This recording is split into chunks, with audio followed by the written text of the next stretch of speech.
Boa noite, galera. Seja bem-vinda a mais uma celebração do Inspire.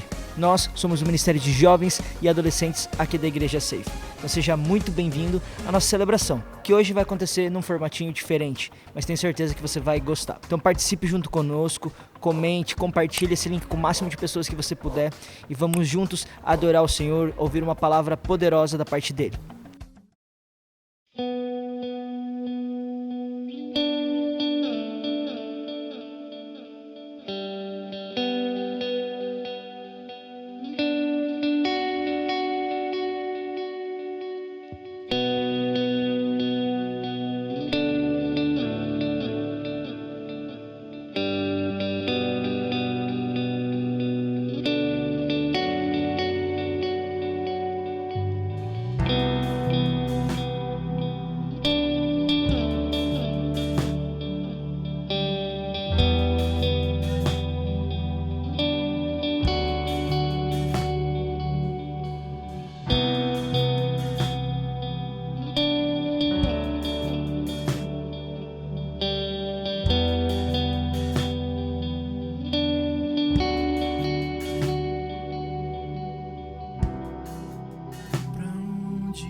Agora ecoa por toda a terra. És a estrela da manhã, o meu libertador, a rosa de Saron.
Boa noite, galera. Mais uma celebração do Spirit, mais um tempo que nós temos que nos adaptar, né, e tentar estar juntos, né, pelo menos por um momento, nem que seja através do YouTube, através dos vídeos que estamos fazendo, mas tenho certeza que Deus vai estar edificando a nossa vida com essa palavra de hoje. Sei que é um tempo diferente e difícil que estamos passando, porque temos que ficar nesse distanciamento e não podemos estar juntos. É mais um sábado que nós não podemos estar presencial e poder pelo menos sentir um pouco a presença um dos outros, mas tenho certeza que Deus vai estar preparando o momento certo para estarmos voltando, para estarmos o adorando juntos e também nos alimentando da palavra.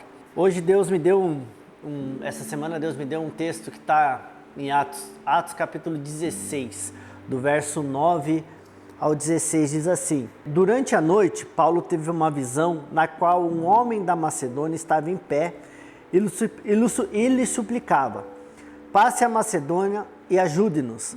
Depois que Paulo teve essa visão, preparamos-nos imediatamente para partir para a Macedônia, concluindo que Deus nos tinha chamado para lhes pregar o Evangelho. Partindo de Troade, navegamos diretamente para Samotrácia e no dia seguinte para Neápolis. Dali partimos para Filipos, na Macedônia, que é colônia romana e a principal cidade daquele distrito. Ali ficamos vários dias. No sábado saímos da cidade e fomos para a beira do rio, onde esperávamos encontrar um lugar de oração. Sentamo-nos e começamos a conversar com as mulheres que haviam se reunido ali. Uma das que ouviam era uma mulher temente a Deus chamada Lídia, vendedora de tecido de púrpura da cidade de Tiatira. O Senhor abriu seu coração para atender a mensagem de Paulo. Tendo sido batizada, bem como os de sua casa, ela nos convidou dizendo: se os senhores me consideram a crente no Senhor, venham ficar em minha casa, e nos convenceu. Certo dia, indo nós para o lugar de oração, encontramos uma escrava que tinha um espírito pelo qual predizia o futuro. Ela ganhava muito dinheiro para os seus senhores com adivinhações. Essa moça seguia a Paulo e a nós gritando: estes homens são servos do Deus Altíssimo, eles anunciam o caminho da salvação. Ela continuou fazendo isso por muitos dias. Finalmente, Paulo ficou indignado, voltou-se e disse ao espírito: em nome de Jesus Cristo, eu lhe ordeno que saia dela. No mesmo instante, o espírito a deixou. Percebendo que a sua esperança de lucro tinha se acabado, os donos da escrava agarraram Paulo e Silas e o arrastaram para a praça principal diante das autoridades. E levando-o aos magistrados, disseram: estes homens são judeus e estão perturbando a nossa cidade, propagando costumes que a nós romanos não é permitido aceitar e nem praticar. Nós estamos vindo de uma sequência de palavras que Deus tem nos direcionado a nós nos posicionarmos diferente diante do sistema do mundo ou diante do pecado, né? Os 2 vídeos anteriores nós falamos um pouco sobre a transformação da mente, sobre a gente se envolver com o textão. Semana passada o André trouxe uma palavra para que nós não caiamos na isca do pecado, né? Nas iscas que Satanás vão lançando a nossa mente, para poder nos enredando e até que ele consegue nos capturar e a gente acaba caindo no pecado, nas pequenas coisas. E hoje a gente vai continuar nessa linha. Creio que Deus está sinalizando isso para nós, que a gente não deve se conformar com o sistema, a gente deve ir contra os padrões que o mundo tem colocado para nós vivermos. E nesse episódio que a gente acabou de ler, a gente vê Paulo junto a Silas e ao seu discípulo Timóteo. Eles se deparam com uma moça que tinha um espírito de adivinhação, né? E ela usava esse dom para gerar lucros para os senhores deles, para os senhores dela, né? Para os homens que exploravam o dom que ela tinha. Ela tinha um dom de adivinhação que era motivado por um espírito maligno, e esses homens lucravam, né? Exploravam e lucravam muito dinheiro, né? Às custas do que ela fazia. E essa mulher, ela persegue, eles chegam numa cidade onde eles buscam um local de oração. Paulo ele tem uma visão e nessa visão Deus fala para ele a cidade da Macedônia, aonde lá ele precisava passar por lá. E lá ele encontra uma mulher chamada Lídia. E essa Lídia os acolhe na casa dela e ali eles passam dias, né, num local de oração. E todos os dias quando eles estavam indo para esse local de oração, essa mulher os perseguiam, gritando atrás deles, bem assim: esses homens são servos do Deus Altíssimo e lhes anunciam o caminho da salvação. O que a mulher falava era uma verdade a respeito de Paulo. Sim, eles eram servos de Deus e eles estavam anunciando o caminho da salvação. Então ela não estava falando nada mais do que a verdade do que eles estavam fazendo ali. Mas certo dia Paulo se indigna. Ele fica muito indignado e expulsa o espírito maligno e que fazia com que ela adivinhasse as coisas, e a partir dali ele gera uma indignação nos senhores daquela mulher, nos homens que escravizavam ela. E Paulo aqui, ele tem uma indignação santa. Por que uma indignação santa? Porque a motivação pelo qual ele faz aquilo, porque ele repreende o espírito maligno, não era contra a moça, ele não estava indignado, revoltado com a moça, ele estava indignado com aqueles que estavam se aproveitando dela. Ele foi motivado por uma compaixão, uma profunda compaixão pelaquela moça. E ele estava indignado com os homens que estavam explorando, com aquele sistema corrupto que havia ali naquela cidade, né? Pois, através da adivinhação, ela gerava grandes lucros para aqueles homens. A gente pode ver um episódio semelhante quando Jesus chega em Gadara, onde ele expulsa os demônios do Gadareno, e os próprios demônios pedem para que eles entrem numa manada de porcos, e a partir do momento que eles entram na manada de porcos, eles se jogam do precipício.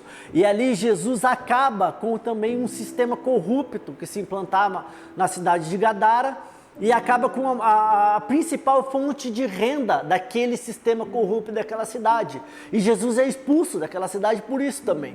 E Paulo, nesse episódio, ele passa pela mesma coisa. Voltando para o texto que a gente está lendo de Atos 16, da mulher com o espírito de adivinhação, você pode estar se perguntando, por que do origami? Por que que eu passei à tarde tentando fazer origami, vendo vídeo no YouTube, né, acompanhando o tutorial. A ideia era eu tentar fazer aqui para vocês, mas como a gente tem um tempo curto e o nosso vídeo não pode ultrapassar esse tempo, eu resolvi trazer montado já, né? E assim como no origami, a gente precisa, eu acompanhando o YouTube, para chegar nesse resultado, você precisa dobrar o papel, dobra, desdobra, marca, volta no começo, tal. Eu gastei uma hora e meia mais ou menos para conseguir acompanhar o vídeo, né? E dobra, e rasga papel, e mede, né? E assim como a gente faz com o origami, assim tem que ser na nossa vida cristã. Porque primeiro a gente deve se dobrar diante de Deus, desdobrar-se pela obra de Deus e não se dobrar para Satanás. Essas três ações, elas precisam ser simultâneas na vida do cristão. A gente tem que fazer tudo isso ao mesmo tempo. Não tem um momento certo para não se dobrar, desdobrar-se ou se dobrar diante de Deus, né? À medida que eu não me dobro diante de Satanás, diante do sistema, diante dos senhores desse século, ao mesmo tempo eu tenho que me desdobrar pela obra de Deus. E apesar das injustiças que nós sofremos, da dor, da humilhação, da ingratidão, das incompreensões, a gente se desdobra para fazer a obra e também, ao mesmo tempo, nós temos que se dobrar diante de Deus, né? Com gratidão, com louvor, com um senso de missão e com umas santas expectativas, tanto ao nosso respeito, das atitudes que vamos ter, quanto ao respeito do próximo. Essas atitudes, elas têm que ser simultâneas nas nossas vidas, né? Esse dobrar, se desdobrar e não se dobrar diante de Satanás. E elas são complementares, elas se complementam, pois elas contribuem de forma essencial, cada um com a sua importância. Para quê? Para que a obra de Deus seja bem sucedida, tanto na nossa vida quanto na vida do nosso próximo.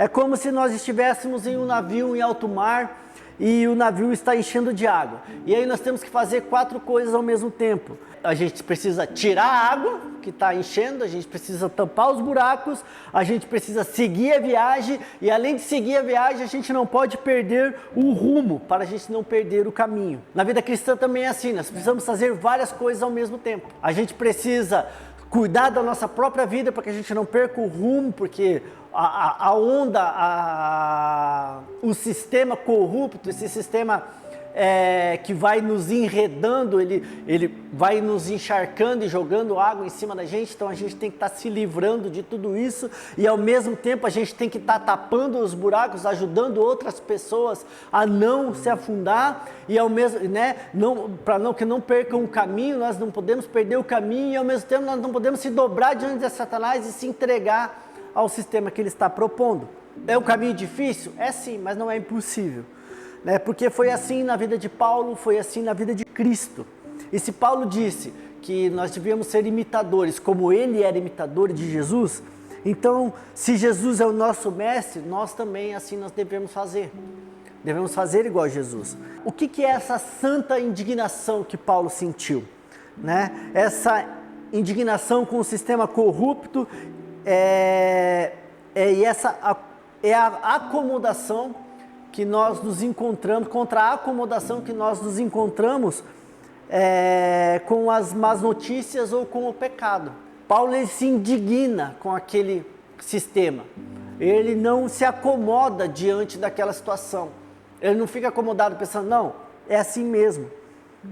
Ele foge, ele toma uma postura diferente contra aquela acomodação e a indiferença em relação aos fatos que noticiam naqueles dias. As tragédias, a miséria, a violência, essas coisas dificultam as pessoas se desdobrarem para a obra divina. Essa acomodação com as coisas, com o sistema corrupto do mundo, com o sistema do Senhor desse século. Eu acredito que hoje nós perdemos essa capacidade de se indignar. Assim como Paulo se indignou com aquela situação, com a atitude, com o sistema que estava explorando aquela mulher, nós perdemos essa capacidade de nos indignar. A gente está se acostumando com aquilo que não podia se acostumar. Nós nos acostumamos com as más notícias, quem diga hoje, no tempo que estamos passando, nós estamos aceitando aquilo que está acontecendo e aí a gente vai se acostumando com as más notícias e fala, a gente se acostuma com crianças sendo mortas, com as meninas se prostituindo, a gente se acostuma com adolescentes grávidas, até que isso acontece perto da nossa casa, perto da casa da gente, ou até mesmo na casa da gente, ou no prédio onde a gente mora. Ou muitas vezes dentro da nossa própria família. Então a gente vai se acostumando com essas notícias. A gente se acostuma com o pecado do nosso amigo, com as condutas que estão levando à perdição. A gente vai aceitando, quer saber? Ele escolheu isso aí, então só me resta estar do lado dele. Só me resta fazer isso. E a gente não se indigna com as atitudes. A gente vai se acostumando com o esfriamento espiritual das pessoas ao nosso redor. Isso não nos causa indignação, a gente não fica indignado falando, a gente não leva nem isso para Deus falando, Deus, eu não aceito essa situação, na minha vida ou na vida do meu amigo ou na vida do meu próximo. A gente precisa começar a se indignar mais, porque a gente só vai conseguir quebrar as prisões, quebrar as cadeias que nos acorrentam a esse sistema mundano, se nós se indignarmos, se nós lutarmos, se nós esforçarmos. E aí, muito pelo contrário, o que a gente faz? A gente se acomoda nesse sistema comum, corrupto do Senhor desses séculos. Jesus falou quem é o Senhor desses séculos. O Senhor desses séculos é Satanás. E a gente se apega no discurso do que a gente nada pode fazer e que o sistema é assim mesmo, que está aí, é isso que está para acontecer e pronto. Mas também não adianta nós só nos indignarmos, ter esse olhar de indignação e não agir. E esse olhar não nos levar a uma ação. A gente precisa agir diferente, começar a buscar diferente, começar a buscar coisas diferentes. E essas coisas diferentes é buscar a face de Deus. O primeiro passo é o se dobrar. A gente precisa se dobrar diante de Deus. Também numa dessas atitudes que nós temos que tomar é a gente não se render ao sistema capitalista desse mundo. Também a política do que a gente tem que estar bem com todo mundo, que mas se eu falar isso, fulano vai se indignar. Mas se eu não fizer isso, meu amigo não vai falar mais comigo. Mas se eu chamar a atenção disso, ele vai achar que eu sou um crente chato. Muitas vezes a gente também não dá nome aos bois, e não dá nome aos bois é nome aos pecados. A gente vai, não, mas sabe o que é? Ele faz isso, mas não é pecado, né? Pecado é pecado, pecado tem nome. Então a gente precisa dar nome aos bois. E também a gente tem medo da opinião, muitas vezes até da própria opinião evangélica. A gente tem mais medo da opinião do que os outros vão pensar de mim do que a opinião que Deus tem a respeito de mim. O que eu preciso levar em consideração é a opinião que Deus está tendo ao meu respeito. Quando Paulo diz em Romanos 12:2 que a gente não deve se conformar com este século, ele está dizendo que nós não devemos nos conformar com a maneira de pensar desse século. Nós não podemos aceitar isso para nós assim, não, tá bom, é isso aí. Eles pensaram por nós e é isso que tem. Nós falamos um pouco disso, né? Quando a questão do o jovem ou adolescente não consegue ler mais de 3 linhas. E a gente aceita isso. Fala, é verdade, eu não consigo. Jovem ou adolescente não consegue prestar atenção mais de 15 minutos. É verdade, eu não consigo. Então, quer saber? Eu não vou nem tentar. E a gente vai aceitando aquilo e a gente não para nem para pensar. Então, nós precisamos não nos conformar com a maneira de pensar. Isso, na minha vida, eu uso como princípio. Que nós precisamos aprender, porque muitas vezes a gente acha que nós nos indignarmos, a gente está se indignando com a pessoa. E aí nós estamos quebrando o princípio do amor, afinal de contas, Deus é amor, Deus aceita a todos. Então nós precisamos aprender a separar a atitude da pessoa. Uma coisa é a pessoa, nós vamos amá-la até o final, vamos amar até o fim, incondicionalmente assim, amar o nosso próximo assim como nós mesmos e assim como Cristo nos amou. Esse é um mandamento, mas a atitude é diferente. Eu costumo usar isso quando eu vou aconselhar alguma coisa em relação à arte, né? Que nós devemos aprender a separar a arte do artista, porque tem muitas coisas, principalmente em relação à arte, música, teatro, qualquer coisa que diz em relação à arte, que ela pode ou ser inspirada por Deus, ou ela pode ser inspirada por Satanás, ou ela é inspirada simplesmente pelo próprio ego, para o cara alcançar os seus bel prazeres, aproveitar os prazeres dessa vida. Então ele pode ser inspirado por 3 fontes. Deus, Satanás ou ele mesmo. Quando nós separamos a atitude da pessoa, a gente entende isso, que certos momentos a pessoa ela vai ser ou inspirada por Deus, ou ela vai ser inspirada por Satanás, ou ela vai ser inspirada por ela mesma. E Lu, mas que base você tem isso? Mateus 16. A gente vê em Mateus 16, Jesus ele chega para os discípulos e pergunta, quem que falam aí que eu sou? Um diz que você é Elias, outro diz que você é fulano, outro diz que você é profeta. E vocês que falam. E Pedro, ele fala assim, tu és o Filho de Deus, tu és o Cristo. E Jesus, o próprio Jesus, no verso 16, fala assim, que ele teve uma inspiração direta do trono de Deus. Que aquela revelação, para ele falar aquilo, ele recebeu uma inspiração direta do trono de Deus. Mas 6 versículos depois, no mesmo capítulo de Mateus 16, 6 versículos depois apenas, o mesmo Pedro e o mesmo Jesus olha para Pedro e o repreende, o chama de Satanás. Então aqui a gente pode ver que uma pessoa ela pode ser inspirada por Deus num momento e ser inspirada por Satanás no outro. Por quê? Porque essa é uma das características do ser humano. Nós temos uma natureza caída. O Espírito Santo habita em nós. Esse quebra também o paradigma de, fulano é cristão, então eu tenho que ouvir tudo que ele fala. Muitas vezes ele vai ser inspirado por Deus, mas muitas vezes ele pode ser inspirado por Satanás, e muitas vezes ele pode ser inspirado pelo próprio ego, querendo satisfazer os próprios achismos e os próprios prazeres dele. Então por isso nós devemos separar a atitude da pessoa, aprender a filtrar. E como que a gente aprende isso? Só com a mente de Cristo. Assim a gente aprende com o que nós ouvimos, o que nós compartilhamos, o que nós assistimos, é por aí. Porque se eu for aceitar tudo, né? Não, porque fulano é cristão, então eu preciso assistir tudo que ele fala, afinal de contas ele é cristão. Ou fulano não é cristão, é mundano, então eu condeno tudo que ele faz, afinal de contas ele não é crente. Inspiração, ou ela vem de Deus, ou ela vem de Satanás. E essa inspiração qualquer pessoa pode ter. Isso nos leva a não nos conformar com esse século, nos leva a nos posicionar, e é isso que Paulo faz.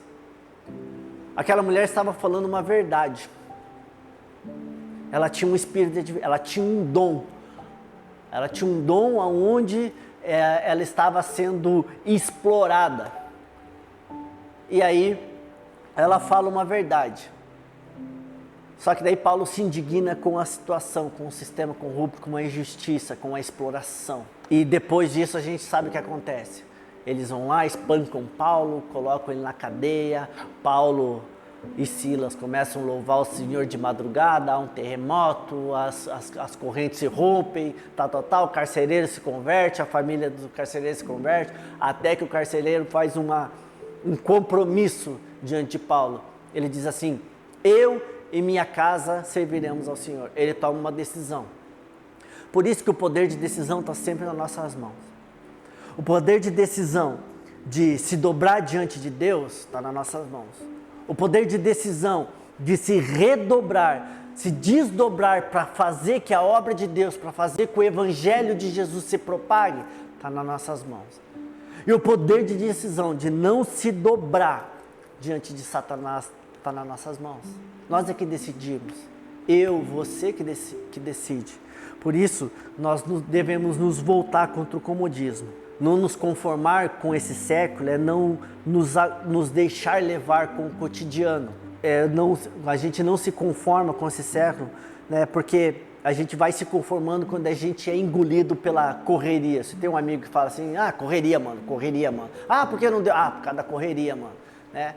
Então não se conformar é a gente não se deixar pelo comodismo da correria da vida, porque a gente é engolido pela correria da vida, né?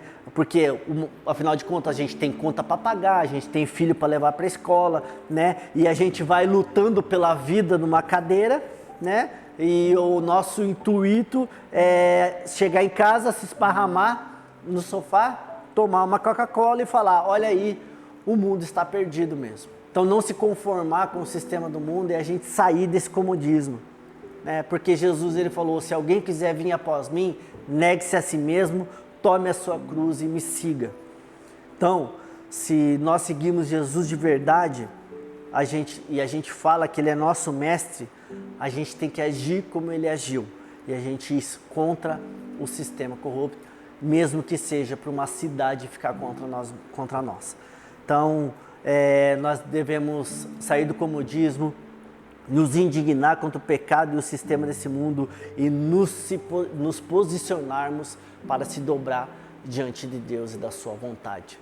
Que nós possamos, que o nosso Senhor Jesus Cristo possa nos levar e nos ajudar, nos conduzir através do Espírito Santo dele a continuar nos desdobrando. O que estamos fazendo aqui é a gente está tentando se reinventar para que a palavra de Deus chegue até você, para que nós se alimentamos da palavra de Deus, para que nós não percamos esse contato, né, de poder mostrar um reino diferente, porque o que precisa prevalecer diante de nós é o sistema dos céus, é o sistema do reino de Deus. Que Deus nos abençoe. Amém.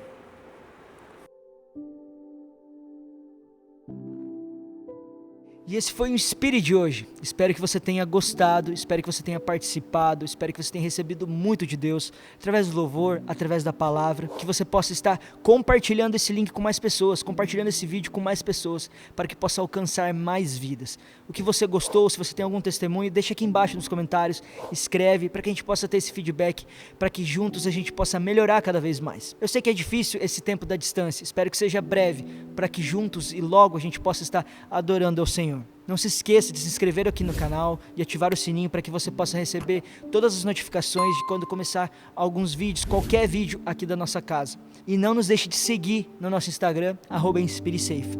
Que Deus te abençoe e até o próximo Inspire.